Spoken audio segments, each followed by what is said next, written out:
Hello everyone, welcome to the new session of Social Science.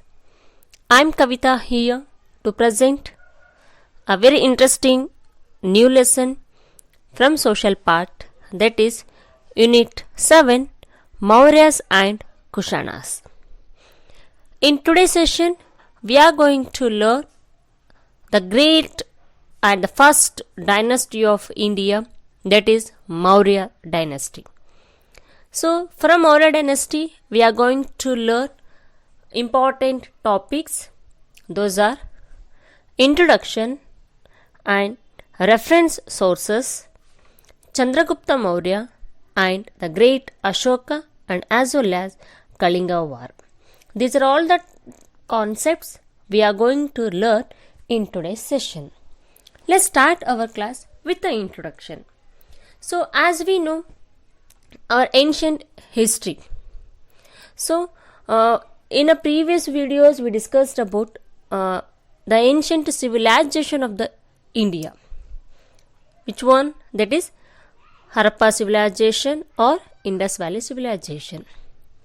After end of the Indus Valley civilization, it came to an end because of many reasons, a natural disaster and etc.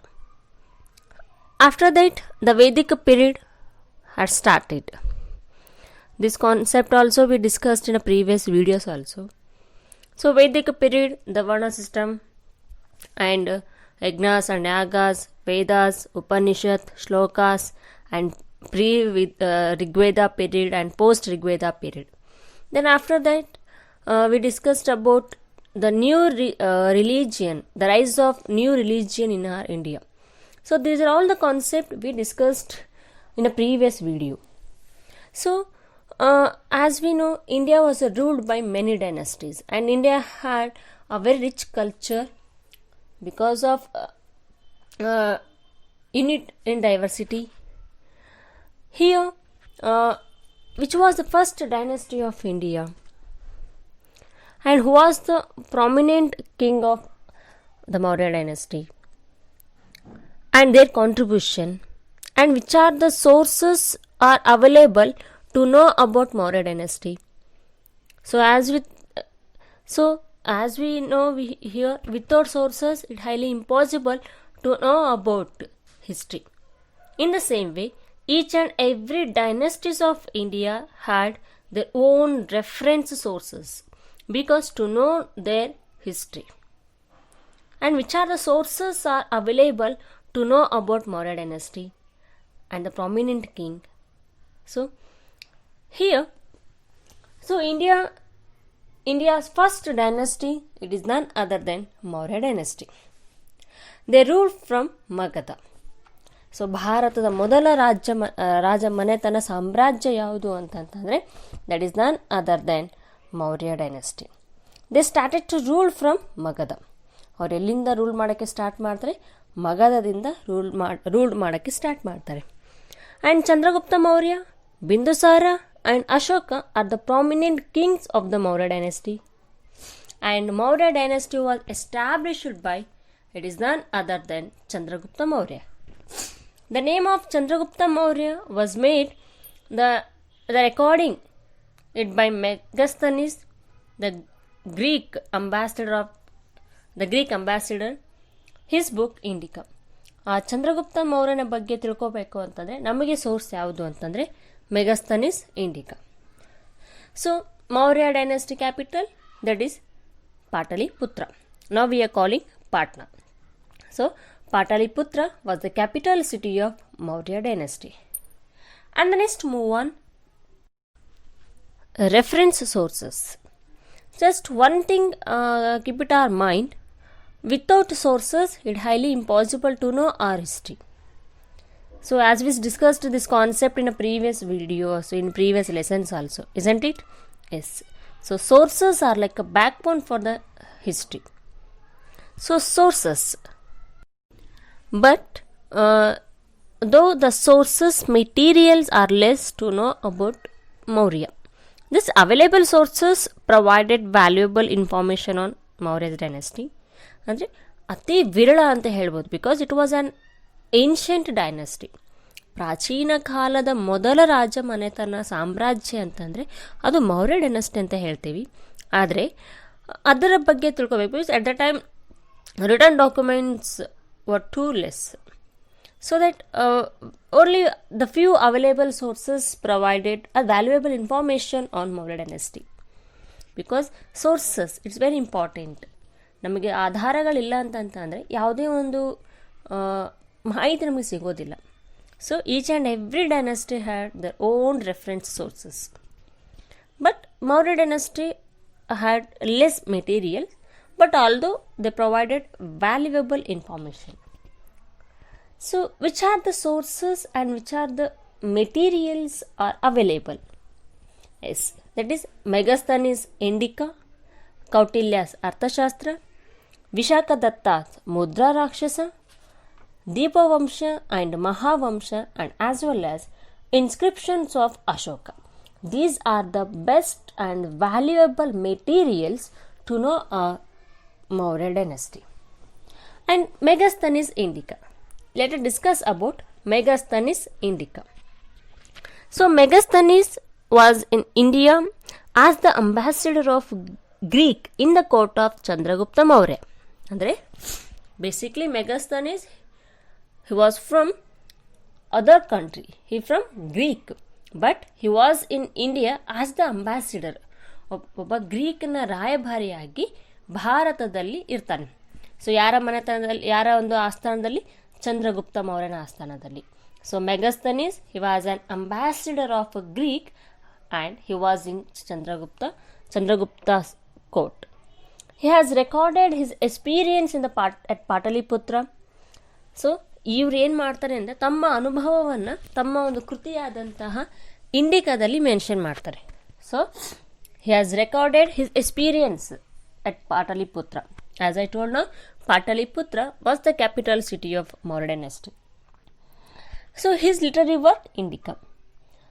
Though the original book has remained untracked, it means later Greek writers like Arian, ಅಂದರೆ ಇಲ್ಲಿ ಆಗಿನ ಟೈಮಲ್ಲಿ ಬರೆದಿರ್ತಾರೆ. ಇದನ್ನು ಸ್ವಲ್ಪ ಅಷ್ಟು return ಡಾಕ್ಯುಮೆಂಟ್ಸಲ್ಲಿ ಕ್ಲಿಯರ picture ಗೊತ್ತಾಗಲ್ಲ.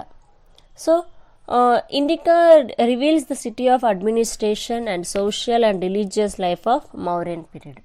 ಆ Indica ಅನ್ನೋ ಕೃತಿ ಎದ್ರ ಮೇಲೆ ಒಂದು ಬೆಳಕು ಚೆಲ್ಲುತ್ತೆ ಅಂತಂದರೆ ಒಂದು ಆಡಳಿತದ ಬಗ್ಗೆ, ಸಾಮಾಜಿಕ ವ್ಯವಸ್ಥೆ, ಧಾರ್ಮಿಕ ವ್ಯವಸ್ಥೆಯ ಒಂದು ಮೌರ್ಯ ಸಾಮ್ರಾಜ್ಯದ ಬಗ್ಗೆಯಲ್ಲಿ ಇನ್ಫಾರ್ಮೇಷನ್ ನಮಗಿಲ್ಲಿ ಸಿಗೋದು Megasthenes Indica. And the next one literary sources and reference, that is Kautilya's Arthashastra. So Kautilya's Arthashastra is very important material, a very important source to know about Maurya dynasty. Yes, Kautilya, you had heard the name of Kautilya. He was the prominent person to establishment of a Maurya dynasty. Maurya ಸಾಮ್ರಾಜ್ಯದ ಸ್ಥಾಪನೆ ಆಗೋದಕ್ಕೆ ಕೌಟಿಲ್ಯನ ಒಬ್ಬ ವ್ಯಕ್ತಿ ಪ್ರಮುಖ ಅಂತ ಹೇಳ್ತೀವಿ ನಾವಿಲ್ಲಿ, ಒಬ್ಬ ರೂವಾರಿ ಅಂತ ಹೇಳ್ತೀವಿ ನಾವಿಲ್ಲಿ. ಸೊ ಅರ್ಥಶಾಸ್ತ್ರ is written by the teacher and the prime minister of Chandragupta Maurya, that is Kautilya. Kautilya basically ಯಾರು ಅಂತಂದರೆ ಟೀಚರ್ ಆಫ್ ಚಂದ್ರಗುಪ್ತ ಮೌರ್ಯ. ಚಂದ್ರಗುಪ್ತನ ಒಬ್ಬ ಗುರು ಆಗಿರ್ತಾರೆ, ಅದು ಅಲ್ಲದೆ ಒಬ್ಬ ಪ್ರಧಾನಮಂತ್ರಿ ಕೂಡ ಆಗಿರ್ತಾರೆ. So Arthashastra it is written by Kautilya. He is also known as Chanakya and Vishnugupta. ಕೌಟಿಲ್ಯನ ಎರಡು ಹೆಸರುಗಳಾವಿಲ್ಲಿ, Chanakya and Vishnugupta. And Arthashastra is written in Sanskrit. It is then which language? Sanskrit language. It outlines the basic principles on administration, foreign affairs, judicial duties, that king, about the judicial duties of the king. ಅಂದರೆ ಕೌಟಿಲ್ಯನ ಅರ್ಥಶಾಸ್ತ್ರ ಏನು ಹೇಳುತ್ತೆ ಅಂತಂದರೆ, it deals, ಅರ್ಥಶಾಸ್ತ್ರ deals the way of the administration of the king. ರಾಜನ ಆಡಳಿತದ ಬಗ್ಗೆ ಒಂದು ವಿವರಣೆ ಕೊಡುವಂಥ ಪುಸ್ತಕ ಯಾವುದು ಅಂತಂದರೆ ಕೌಟಿಲ್ಯನ ಅರ್ಥಶಾಸ್ತ್ರ ಅಂತ ಹೇಳ್ತೀವಿ ನಾವಿಲ್ಲಿ. So Kautilya's Arthashastra deals, that is the way of the administration of Maurya dynasty. So Kautilya's Arthashastra deals the way of the administration of the king. ರಾಜನ ಆಡಳಿತದ ಬಗ್ಗೆ ಒಂದು ವಿವರಣೆ ಕೊಡುವಂಥ ಮಹತ್ವದ ಕೃತಿ ಯಾವುದು ಅಂತಂದರೆ ಅದು ಕೌಟಿಲ್ಯನ ಅರ್ಥಶಾಸ್ತ್ರ ಅಂತ ಹೇಳ್ತೀವಿ ನಾವಿಲ್ಲಿ. So and the foreign affairs ಅಂದರೆ ವಿದೇಶಾಂಗದ ನೀತಿ ಬಗ್ಗೆ ಹೇಳ್ತೀವಿ, and as well as the duties of the king. So by reading this book, one can understand the politics, economy and administration, social and other aspect of Maurya period. ನೀವು ಒಂದು ಅರ್ಥಶಾಸ್ತ್ರದ ತಿಳಿದ್ರ ಮೂಲಕ ನಾವಿಲ್ಲಿ ಮೌರ್ಯ ಸಾಮ್ರಾಜ್ಯದ ಒಂದು ಆ ಟೈಮಲ್ಲಿ ಒಂದು ಆಡಳಿತ ಹೇಗಿತ್ತು, ಸಾಮಾಜಿಕ ವ್ಯವಸ್ಥೆ, ರಾಜಕೀಯ ವ್ಯವಸ್ಥೆ, ಆರ್ಥಿಕ ವ್ಯವಸ್ಥೆ ಬಗ್ಗೆ ನಾವು ತಿಳ್ಕೊಬೋದು. And the next reference that is Mudra Rakshasa. Who written here? It was written by Vishakhadatta. So Vishakhadatta ಬರೆದಿರುವಂಥ ಕೃತಿ ಯಾವುದು ಅಂತಂದರೆ Mudra Rakshasa. It is there in Sanskrit language. So it narrates the process of Chandragupta Maurya's being brought in to the power of Kautilya. ಅಂದರೆ ಮುದ್ರಾ ರಾಕ್ಷಸದಲ್ಲಿ ಏನು ಹೇಳ್ತಾರೆ ಅಂತಂದರೆ, ಕೌಟಿಲ್ಯ ಚಂದ್ರಗುಪ್ತನನ್ನು ಒಂದು ರಾಜ್ಯ ಮಾಡಿದ ವೇ ಗೊತ್ತಾಗುತ್ತೆ. ಅವನ ಅಧಿಕಾರ ಬರುವ ಒಂದು ವಿವರಣೆ ನಮಗೆ ಎಲ್ಲಿ ಸಿಗುತ್ತೆ ಅಂದರೆ Mudra Rakshasa. And another reference that is Deepavamsha and Mahavamsa. These two are Sanskrit literary works. So this the Deepavamsha and Mahavamsha deals with the way of the spreading of Buddhism during the Ashoka period. ಈ ದೀಪವಂಶ ಮತ್ತು ಮಹಾವಂಶ ಯಾವುದ್ರ ಬಗ್ಗೆ ಒಂದು ವಿವರಣೆ ಕೊಡುತ್ತೆ ಅಂತಂದರೆ, ಅಶೋಕ ಒಂದು ಬುದ್ಧಿಸಮ್ನ ಹೇಗೆ ರೀತಿ ಸ್ಪ್ರೆಡ್ ಮಾಡ್ತಾನೆ ಶ್ರೀಲಂಕಾದಲ್ಲಿ, ಅದ್ರ ಬಗ್ಗೆ ವಿವರಣೆ ಕೊಡುವಂಥ ಕೃತಿ ಯಾವುದು ಅಂದರೆ ಅದು Dipavamsa and Mahavamsa. These two are in Sri Lanka literary works.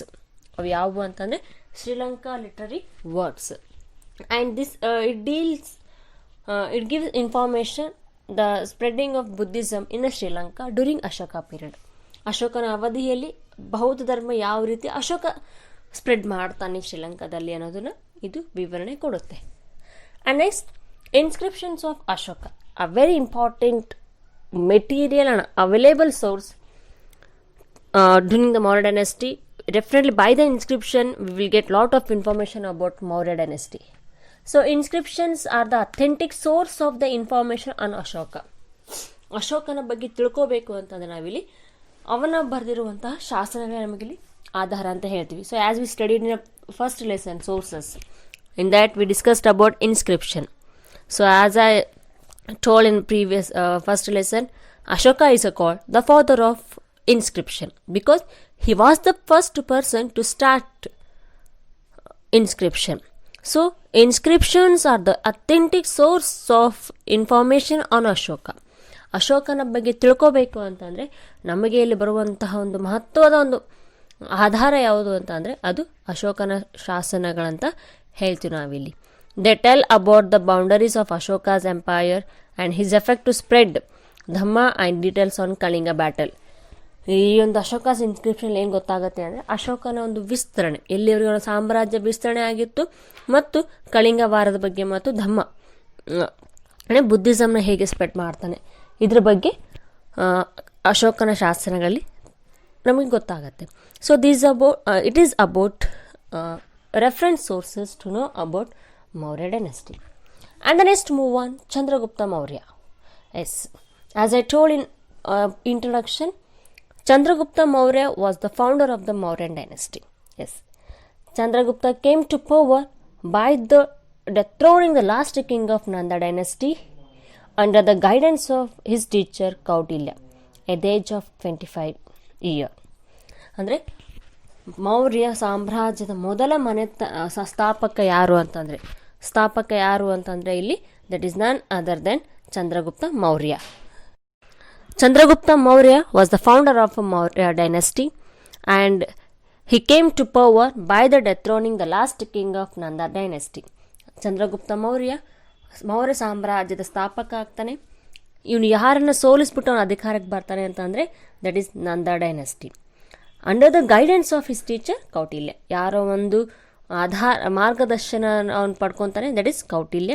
At the age of 25, 25ನೇ ವಯಸ್ಸಿನಲ್ಲಿ ಮೌರ್ಯ ಸಾಮ್ರಾಜ್ಯವನ್ನು ಸ್ಥಾಪನೆ ಮಾಡ್ತಾರೆ, ಅದು ಚಂದ್ರಗುಪ್ತ ಮೌರ್ಯ. ಯಾರೋ ಒಂದು ಮಾರ್ಗದರ್ಶನದಲ್ಲಿ, that is none other than Kautilya. By this time, the northwest of India was ruled by the representative of Alexander Seleucus Nicator till Punjab. ಈ ಒಂದು ಚಂದ್ರಗುಪ್ತ ಮೌರ್ಯನ ಒಂದು ಅವಧಿಯಲ್ಲಿ ನಾರ್ತ್ ವೆಸ್ಟ್ ಆಫ್ ಇಂಡಿಯಾ ಅಂದರೆ ಈ ಪಂಜಾಬ್ ರಾಜಸ್ಥಾನ ಏನಿದೆ ಅಲ್ಲ ಆ ಒಂದು ಭಾಗದಲ್ಲಿ ಯಾರು ರೂಲ್ ಮಾಡ್ತಾ ಇದ್ರು ಅಂತಂದರೆ ದ ರೆಪ್ರೆಸೆಂಟೇಟಿವ್ ಆಫ್ ಅಲೆಕ್ಸಾಂಡರ ರೆಪ್ರೆಸೆಂಟೇಟಿವ್ ಯಾರು ಅಂದರೆ ಸೆಲ್ಯೂಕಸ್ ನಿಕೋಟರ್ ಅಲ್ಲಿ ರೂಲ್ ಮಾಡ್ತಾ ಇರ್ತಾನೆ. Who is he was an representative, he was our representative of ಅಲೆಕ್ಸಾಂಡರ್ನ ರೆಪ್ರೆಸೆಂಟೇಟಿವ್ ಯಾರಲ್ಲಿ ಭಾರತದಲ್ಲಿ ಸೆಲ್ಯೂಕಸ್ ಅಂತ ಹೇಳ್ತೀವಿ. Seleucus was ruled in a north west part of India during the Chandragupta Maurya period. So in 305 BCE, Chandragupta Maurya declared war against him. The battle ended in an agreement. Chandragupta Maurya ಏನು ಮಾಡ್ತಾನೆ ಅಂದರೆ north West ಆ ಭಾಗದಲ್ಲಿ ಯಾರು ರೂಲ್ ಮಾಡ್ತಾ ಇರ್ತಾರೆ? Seleucus. Who is he was the representative of ಅಲೆಕ್ಸಾಂಡರ್ನ ಒಬ್ಬ ರೆಪ್ರೆಸೆಂಟೇಟಿವ್ ಯಾರಾಗಿರ್ತಾರೆ? ಸೆಲ್ಯೂಕಸ್ ಭಾರತದಲ್ಲಿ ಇರ್ತಾನೆ. ಅವನು ಎಲ್ಲಿ ಅಂದರೆ ಪಂಜಾಬ್ ಭಾಗದಲ್ಲಿರುವಂತಹ ಭಾಗಗಳಲ್ಲಿ ಅವನು ಆಡಳಿತ ಮಾಡ್ತಾ ಇರ್ತಾನೆ.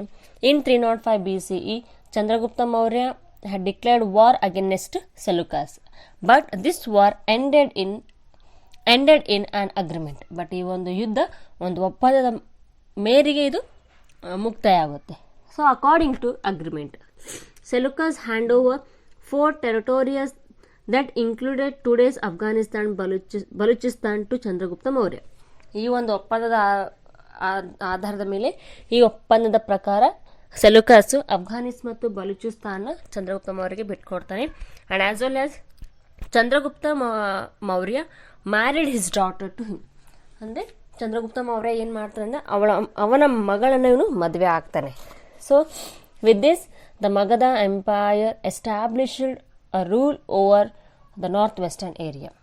ಈ ರೀತಿ ಆ ಒಂದು ಭಾಗದಲ್ಲಿ ಅವರು ಒಂದು ರೂಲ್ ಮಾಡೋಕ್ಕೆ ಸ್ಟಾರ್ಟ್ ಮಾಡ್ತಾರೆ. So as per the Jain tradition, so it is said that Chandragupta Maurya handed over his region to his son Bindusara after accepting Jainism in the last days. ಒಂದು ಜೈನ ಒಂದು ಟ್ರೆಡಿಷನ್ ಏನು ಹೇಳುತ್ತೆ ಅಂತಂದರೆ, as per the Jaina tradition, Chandragupta Maurya hand overed his power to his son Bindusara and after accepting Jainism. ಜೈನ ಧರ್ಮವನ್ನು ಸ್ವೀಕರಿಸಿದ ನಂತರ ಚಂದ್ರಗುಪ್ತ ಮೌರ್ಯ ತನ್ನ ಒಂದು ಅಧಿಕಾರವನ್ನು ಯಾರಿಗೆ ಹಸ್ತಾಂತರ ಮಾಡ್ತಾನೆ? ಅವನ ಮಗನಾದಂತಹ ಬಿಂದುಸಾರನಿಗೆ. It is said that he later travel to Shravanabelagola in Karnataka. ಅವನೆಲ್ಲಿಗೆ ಬರ್ತಾನೆ? ಕರ್ನಾಟಕದ ಶ್ರವಣಬೆಳಗೊಳಕ್ಕೆ ಬರ್ತಾನೆ. Along with Jain teacher, Jain sage, that is Bhadrabahu. ಜೈನ ಗುರುವಾದಂತಹ ಭದ್ರಬಾಹುನೊಂದಿಗೆ ಮತ್ತು ಅದರ್ಸ್ ಅವರೊಂದಿಗೆ ಚಂದ್ರಗುಪ್ತ ಮೌರ್ಯ ಶ್ರವಣಬೆಳಗೊಳಕ್ಕೆ ಬರ್ತಾನೆ. The traditions he undertook sallekhana vrata. ಅವನು ಸಲ್ಲೇಖನ ವ್ರತನ ಮಾಡಿಬಿಟ್ಟು ತನ್ನ ಕೊನೆಯ ದಿನಗಳನ್ನ ಅಲ್ಲಿ ಮುಗಿಸ್ತಾನೆ ಅಂತ ಹೇಳ್ಬೋದು. So this is about Chandragupta Maurya. And the next move on the great king Ashoka. So first Chandragupta Maurya, after him Bindusara. So after Bindusara son Ashoka had called the great king of Indian dynasty, that is none other than Ashoka. So the most popular and famous empire of India, that Ashoka, is from Maurya dynasty, and Ashoka was the son of Bindusara. So Ashoka was the governor of Ujjaini and Takshashila. So during this father time, ಬಿಂದುಸಾರನ ಅವಧಿಯಲ್ಲಿ ಅವನು ಉಜ್ಜಯಿನಿ ಮತ್ತು ತಕ್ಷಶಿಲಾದ ರಾಜ್ಯಪಾಲಾಗಿ ಕಾರ್ಯನಿರ್ವಹಿಸ್ತಾ ಇರ್ತಾನೆ. ಯಾರು? Ashoka was the governor of Ujjaini and Takshashila during his father time and he suppressed the uprising at Takshashila. After death of his father Bindusara, it is said that Ashoka had to kill his 99 brothers to become king of Maurya dynasty, as per the Buddhist tradition. Buddhist tradition ಒಂದು ಮಾಹಿತಿ ಏನು ಹೇಳುತ್ತೆ ಅಂತಂದರೆ, ಅಧಿಕಾರಕ್ಕೋಸ್ಕರ ತನ್ನ 99 ಬ್ರದರ್ಸ್ಗಳನ್ನ ಸಾಯಿಸ್ತಾನೆ ಅಲ್ಲಿ. ಯಾರು? Ashoka. Because to become the king of Maurya dynasty, so that he killed 99 brothers. So there was an internal war among the brothers for about 4 years. ಅವರವರ ನಡುವೆ ಒಂದು 4 ವರ್ಷಗಳ ಕಾಲ ಒಂದು ಯುದ್ಧ ಆಗುತ್ತೆ. It is assumed that he ascended throne in the year 269 BCE. ಈ ಒಂದು ಲಾ ಕೊನೆಯದಾಗಿ ಇವನು ಅಧಿಕಾರಕ್ಕೆ ಬರ್ತಾನೆ in the year 269 BCE and he took a war against Kalinga 8 years later. ತನ್ನ ಅಧಿಕಾರ ಬಂದ ನಂತರ 8 ವರ್ಷಗಳ ನಂತರ ಯುದ್ಧ ಮಾಡ್ತಾನೆ. ಅದನ್ನೇ ನಾವಿಲ್ಲಿ ಕಳಿಂಗ ವಾರ್ ಅಂತ ಕರಿತೀವಿ.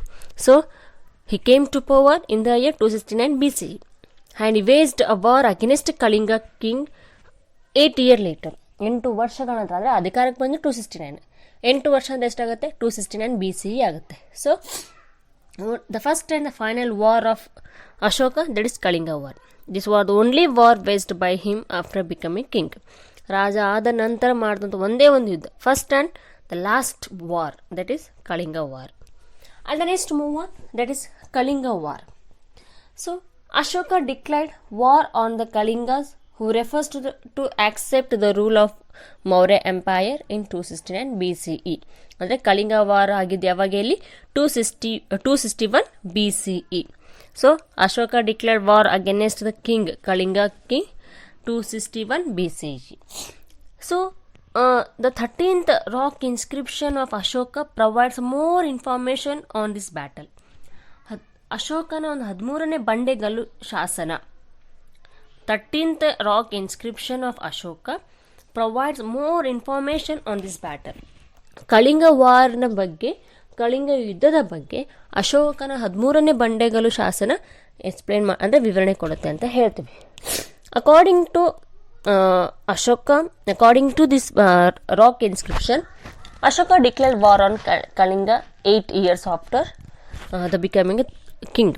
ರಾಜ ಆದ ನಂತರ 8 ವರ್ಷಗಳ ನಂತರ ಇವನು ವಾರ್ನ ಡಿಕ್ಲೇರ್ ಮಾಡ್ತಾನೆ. ಯಾರ ಮೇಲೆ? ಕಳಿಂಗದ ರಾಜನ ಮೇಲೆ. So in this battle 1,50,000 persons were taken. ಈ ಒಂದು ವಾರಲ್ಲಿ ಎಷ್ಟು ಜನ ತೊಗೊತಾನೆ ಅಂತಂದರೆ 1,50,000 prisoners were taken. ಈ ಒಂದು in this battle 1,50,000 prisoners were taken, 1,00,000 people died and many more became refugees. The Kalinga war was won by Ashoka. ಇಲ್ಲಿ ಏನಾಗುತ್ತೆ ಅಂದರೆ 1,50,000 ಖೈದಿಗಳನ್ನ ಸೆರೆ ಹಿಡಿತಾರೆ. 1,00,000 people were died in the battle. Many more became refugees. They lost their life. They lost their settlements. But it was won by Ashoka. ಇದೆಲ್ಲ ಆದರೂ ಕೂಡ ಅಶೋಕನೇ win ಆಗ್ತಾನೆ. But he was lot of disturbed by the death and the pain of the battle.